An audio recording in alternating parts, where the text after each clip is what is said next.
who are you going to work for is the most important thing. Are they truly going to stand behind whatever value package and promises they're going to make for you?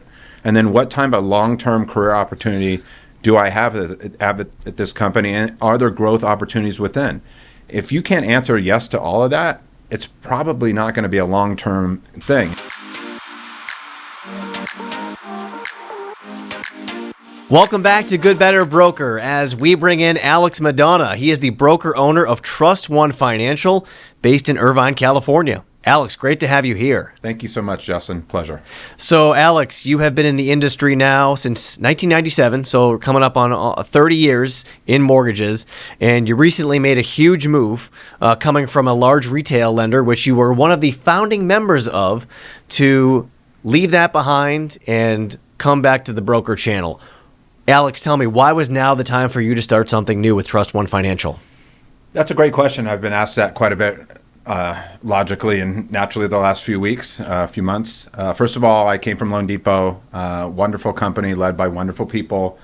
They're in very, very competent hands with a change of leadership and the direction of the company, and I certainly wish them the very, very best. As far as to answer the question, I'm going to be 50 years old this year, believe it or not. I feel older than that, being in the industry almost 30 years. And I really want to build something special. That's my personal legacy, if you will. And I really want to do that with people that I care about and people that I have deep, deep relationships with. And so early on here, we're putting that team together. You were a mortgage broker from 1999 until 2008. How does it feel to kind of get back to your roots? It's really different now. I think mainly based upon all the technology tools and how sophisticated the origination process has become. Clearly back in those days, paper files, still lots of product availability, probably debatably too much product availability back in those days, which led into some problems. But in today's modern age, wholesale brokered lending is cutting edge technology. So not only do you get the full product availability, you get best in class service by companies like UWM, but you have cutting edge tools that now allow you to compete with the large players that are out there. You mentioned coming from Loan Depot and this move that you made. You were intentionally pretty quiet about this for some time. You and I were chatting about the fact that Housing Wire covered this story, and it kind of caught you a little bit by surprise. But this has been, as I said, an intentional move for you to kind of just lay low. Why is now, Alex, the time for you to start talking about it? Well, I wanted to get educated. Before that, I wanted to really be thoughtful about my direction. Coming off 16 years as a founding member of Loan Depot, I didn't take that decision lightly, and then certainly didn't take the decision lightly who I wanted to align with. And so I made the decision through a lot of conversations with lots of different entities to move forward with Jason Stucher at Ease Mortgage. And I love the connection to UWM. So there wasn't much to talk about. Now that we're here, and I've had the good fortune of really getting educated on what's happening in the marketplace, specifically on the personnel side, I do have a lot to say. And I think Trust One Financial is really going to be well positioned to solve some of the things I've learned. Tell me, Alex, in terms of your specialty, that would be direct lending. That's been your bread and butter for some time. What in your mind has made you successful in that space? Well, direct lending, the way I look at direct lending, it's a symphony of activities that all must work harmoniously to be successful, from your marketing, from your contact center, your capital markets, through sales, through operations, which is the same just about anything, whether you're in a retail model or wholesale model. But in that model, you control all aspects of that. So really mastering all those specific areas and getting all of those processes and people to work harmoniously together is very challenging. It's very messy, but deeply, deeply rewarding when you can get it done. Moreover, I've always viewed myself as a people leader, and the relationships I was able to build, and I think the leadership style that I have does suit well in that direct lending, high velocity, high octane, high energy environment. Broker versus retail has been, a conversation in the industry for some time now. How do you look at that when it comes to new customer acquisition? Well, first of all, and I'm glad you asked that question, because first of all, there are a lot of labels out there, and I'm not a huge believer in the labels. At the end of the day, we're all trying to just serve a customer, right? We're trying to find a new customer, serve the customer, and then do a good enough job to keep that customer with us. As far as new customer acquisition, on the broker side, over the last, I would call it 5 years, the landscape has materially changed. Whereby in pre-COVID, brokers did have access to digital leads, but in terms of digital customer contact strategies, ability to really compete with the large retail players, I should say, really didn't exist. And post-COVID, with a lot of technology advancement, specifically in the CRM space, has really leveled the playing field. And in a lot of cases, the wholesale model, at least on the origination side, has kind of leapfrogged that model. Can you recall a certain point where your antennas kind of went up in terms of some of the things you were just talking about, kind of really seeing the progress that has been made on the broker side to get to the point where it is today? Because, as we were talking about, you were a broker back in the day, but It's a completely different playing field right now. What were you seeing, or what was the moment where you said to yourself, I feel like this is going to be the future of lending, and I feel like it's a place where I should probably look to be? Yeah, and I think this may be a controversial statement, but I'm not, it's proven, because you've watched broker market share go from, debatable who you ask the question, 12 to 14%. I've heard as high as 28 to 30% as we sit here, and a lot of experts think that number could climb north of 40% over the coming years. You have to ask yourself at that point, does brand really matter, right? Because the large share of that is mid-sized broker owner shops that don't have a national media or national brand to lean on, but what they do have is companies like UWM to lean on, and with that service package and the skill that a broker brings to the table and to serve a customer, I think it's just a powerful package. Alex, how do you explain the model that you are building with Trust One Financial? This is my favorite question, and this is what's very, very deeply important to me. And I'm going to go back to a question you asked a few moments ago about why did I stay quiet. As I've talked to a lot of loan officers that whether I had a passive relationship with or a very close relationship with, being at Loan Depot as long as I have, I've worked with thousands upon thousands of loan officers. And over the last 3 months, I've talked to probably 100 loan officers or more. And what I'm finding is that this model is fantastic. It's evolved, as we just talked about. It's given brokers the ability to grow their businesses in new, profound ways. But there are some missing components to it that I believe that Trust One's going to solve. Number one, I think marketing accessibility, marketing transparency, and those two things could potentially sound cliche. However, when you give an originator full transparency and control of their business, that sounds great, but you also have to give the leadership, mentorship, and coaching to go along with that, because not every originator has the expertise, even if you give them full transparency to buy the leads that they want at a fair price. They may not know how to do that. So we believe we solve that problem by surrounding people with the very best originators and leadership in the industry, while still providing that transparency, ownership, and really empowerment, because at the end of the day, digital leads are available widespread, right? And high converting digital leads are available at a widespread level. Providing that access, that coaching, that visibility to an originator, say you can have this, you can have it at a fair price, and we will build a comprehensive marketing plan to grow your business on your behalf, to me is where the rubber hits the road. And that's where I think Trust One Financial is going to really exceed. You mentioned the word transparency several times in that last answer, and this is another one that you feel really strongly about. To you, why is transparency so important in this business? So look, when we think about the growing share of brokers, a lot of that's going to be on the transactional refinance side, new customer acquisition side. And a lot of that, inside of that statement, is people actually buying their own leads, as we just talked about. And I am just a deep believer, just fundamentally, that if I'm an originator that's putting my family's hard-earned money on the table, trusting a company that I'm working with to deliver an opportunity for me, I need to have access to what I'm buying. I need to have visibility into what I'm buying, and beyond that, I need to have coaching and marketing support and infrastructure to monetize that marketing once I actually am buying what I know I'm going to get.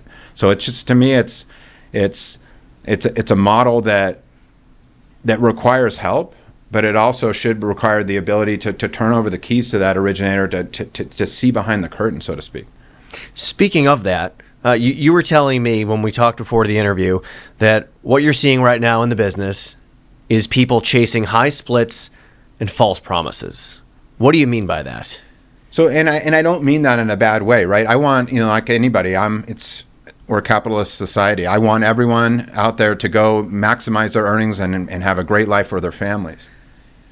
But in my experience, when people put commissions and compensation at the front of the line before vetting out what the true opportunity is to earn that high commission, 0% of zero is still zero in my book, right? So at the end of the day, I think, from a compensation perspective, yes, we all want to maximize our earnings, but we also need to be able to grow our business and run a volume model and be able to hold on to those customers so that the commission actually is meaningful. So as you're building this business and building this new company, one of the things that you don't want is transaction warriors. So what do you want? And this is why I'm interviewing every single person, and I'll continue to do that. We are at 20 people now. I suspect we'll be at 40, and then we'll be at 100 plus by this summer, and we'll go from there, and we'll see what happens. But for me, this is my family, and this is what I'm building myself. And so, loyalty is important, right? If someone leaves a company, I'm not going to judge them for wanting to leave a company. Hence, they wouldn't be sitting there interviewing with me. But are they going to stick? Are they someone I would take home to sit down with my family for Thanksgiving? These are the types of things that are important to me. If you're someone that's constantly chasing the next highest commission, chasing the next shiny object, you'll just keep chasing. And if you look at you see that when you look at people's in MLS, it's sad to me. I really don't. It's not good for the industry, right? Do your due diligence. Do your research on the leadership, first and foremost. Who are you going to work for is the most important thing. Are they truly going to stand behind whatever value package and promises they're going to make for you? And then what type of long-term career opportunity do I have at this company? And are there growth opportunities within? If you can't answer yes to all of that, it's probably not going to be a long-term thing. And so I think what's fascinating and interesting to a lot of originators that are talking to us is, from my side of the table, I'm a startup. I've got a bunch of anxiety, and I'm being the receptionist. I'm the gardener. I'm doing plants. I'm doing coffee orders. I'm doing everything. So when I look at it, it's like, oh gosh, why would someone want to come in and start with a startup? Why not just go with someone that's? And what's interesting is a lot of people want to be a part of something, build something for the ground up for themselves. A lot of people are buying into my vision, so to speak. A lot of people are trusting, no pun intended, that what we're designing is going to be long-lasting and sustainable. So it's just been, I guess said differently or simply put, I want people that are just good human beings, right?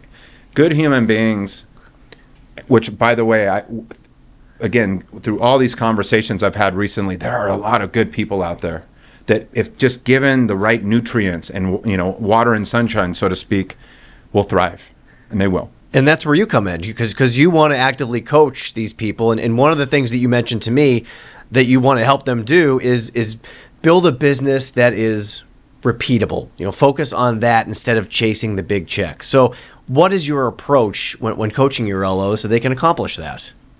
Yeah, so I'm going to answer this in two ways, and I need to give someone a much-needed plug. So I'm going to call out Justin Resnick, who joined us as Director of Innovation and Loan Officer Success. And some people would say, you're an insane person. You haven't even done a loan yet. You're adding all this overhead. Just use the off-the-shelf solutions. You'll figure it out. And that's really not the approach we're taking at Trust One. I am creating an infrastructure that guarantees success, because I realize that despite all of my experience in this industry and experience in direct lending, I don't have all the answers. And so we're going to build an infrastructure that allows for innovation to take place. We're going to build an infrastructure that allows us to maximize the existing off-the-shelf tools to give us the competitive edge. As far as coaching loan officers, we're going to build an infrastructure to show them their business. Just because you're independent doesn't mean you shouldn't get all the tools that you could get in a direct lending platform on some of these powerhouse companies that have all the analytical prowess to manage their business. We want to provide the same type of tools and visibility, marketing dashboards, and analytics to really shine a light on how things that people are doing well and things that they need to improve upon. And just because you're an independent person doesn't mean that you can't get better. That again, back with the labels. If you're working at this company, my job is to make sure that you whatever your goals are, that we're able to maximize those. And oftentimes, as we learn, we go to Matt's weekly sales meeting, we've got to work on ourselves, right? Some of this is just self-improvement that a lot of us can help achieve. It's interesting because, when you were talking about what you look for in people you want to hire, you said just simply a good person, someone that you would be okay to have over your house to have dinner with your family. So let me flip that question on you and ask you about what LOs should look for when they are making a decision about where to hang their license. I think it's leadership. I think people get caught up in the allure of the independent model, that it's just, work-life balance, and I come and go as I please, and I can kind of be the captain of my own ship. That all sounds great until you're not making money, right? So I think you really need to look at a couple things. Number one, the leadership. Who's running the place? Are they a genuinely good person? Do they have good intentions? Are they willing to sit down and be honest with you? Are they willing to give you not only the good side of what their business may be, but maybe some of the pitfalls and some of the challenges that in my case, I'm just getting started. And I tell everyone we're going to have bumps along the way. Secondarily, do they have a team that's going to support you underneath that? So a lot of models right now that I'm finding is originators are coming into these models where you have someone sitting on top with 50, 60, 70, 100 people with no oversight underneath that. People need help. Regardless of how they're classified, how they get paid, how this and that and the other thing, people need ongoing support. So if I'm an originator, it's what's the leadership look like? What type of support am I going to get? Who are they aligned with on the wholesale line? Are they working with a world-class company like UWM? I hope so, right? And what type of support are they getting from that side, which is a lot? These are the types of things that can make or break your success, especially for those that are transitioning away from a retail model into the wholesale model. If you think you can just transition from one to the next and figure it out on your own, work on a team of 100 different people doing it 100 different ways, that's a lot of trial and error, and that's a lot of brain damage, for lack of a better word. As far as the tools that are vital to success for you and being in this model, you said straight up, it's marketing, it's the technology, and it's back-end strategy. Why are those the elements that are so important to you? And it's funny because your chief innovation officer was in talking to my team earlier today, and we're talking about the same thing. This is the holy grail, right? So customer acquisition, by and large, for the most part, is a level playing field, meaning most people can have access to buy digital leads, whether from a multiple lead ag providers, or whether you're getting aggregated data, or whatever the case may be. Monetizing or physically making contact with these customers is where so much has changed, both through technology, but also regulatory barriers such as TCPA, carriers, phone carriers are making it harder to reach customers. So penetrating how you physically reach customers has become more and more challenging, despite the fact that there's more tools to do that. So that's an area that we're going to be tremendously focused on. It's interesting, just hearing you talk and you said this earlier. You said, even though I've been in the industry for as long as I have, I don't know everything, and it almost seems like you're turning over a new leaf in a way. You are, beginning something new, which you are obviously with the company. But it really does feel like, just listening to you talk about this, that it just seems like a fresh start, a fresh opportunity, and something for you to really put your fingerprints on it. And that brings me back to what you said, like at the very beginning, about how you're about to turn 50. Do you kind of look at this career move and this time in your life as kind of a new phase for you, something that you can really go into and put your fingerprints on and leave that legacy behind for others? Yes. The short answer is yes. Sorry, I know that was a long question. Short answer is yes. This is like, in a sports analogy, to me, I'm going into my fourth quarter of my career, and I want that fourth quarter. I'm not saying that's 2 years. I'm saying that's a great 10 to 15 plus year run. And ultimately, my number one goal of all that is not my personal wealth, my personal accolades. As I tell anybody who comes through my doors to have an interview or a phone conversation with me, this company is never going to be about me.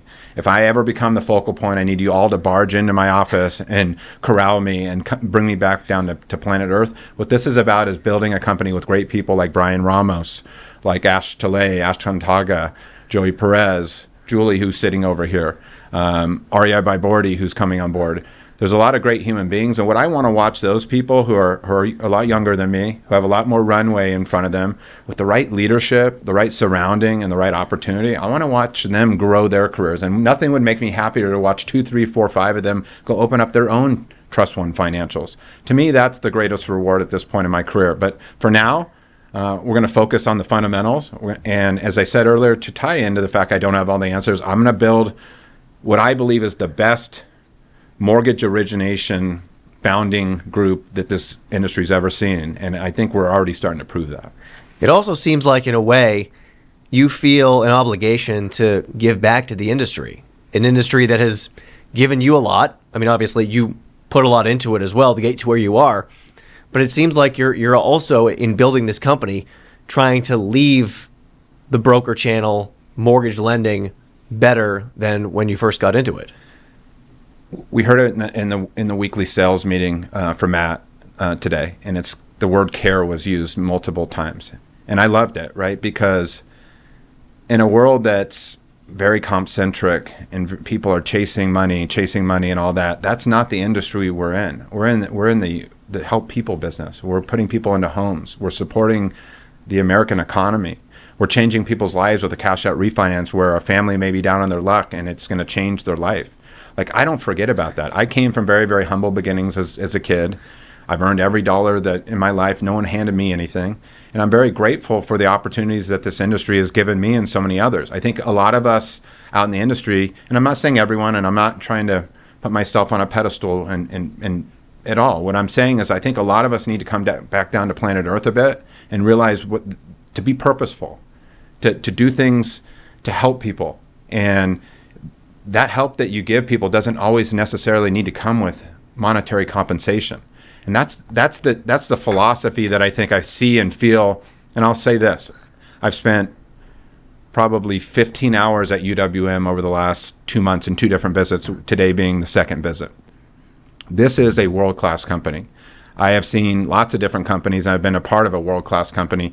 This is best in class from end to end, and it starts with the leadership at the top, and it's embodied every step of the way. Every process, technology, operations, marketing, underwriting, every chain at UWM is just phenomenal. And more importantly, and what makes that, in my opinion, and just my interactions and looking and just physically watching people as I walk through here, they love where they work. They believe in the vision. They believe in their leadership. Yeah, well, the same can be said for what you're building, and we appreciate your kind words. We're glad to be partnering with you, and we can't wait for all the great things that are still to come for you and the team at Trust One Financial. So, Alex, appreciate you joining us, and best of luck to you and the team moving forward. Thanks for having me, Justin. Have a great day. Thank you. Thank you for watching Good Better Broker and helping us support independent mortgage brokers everywhere. Be sure to subscribe to our YouTube channel to be notified about new videos, as well as your preferred podcast platform for a new episode every other Tuesday.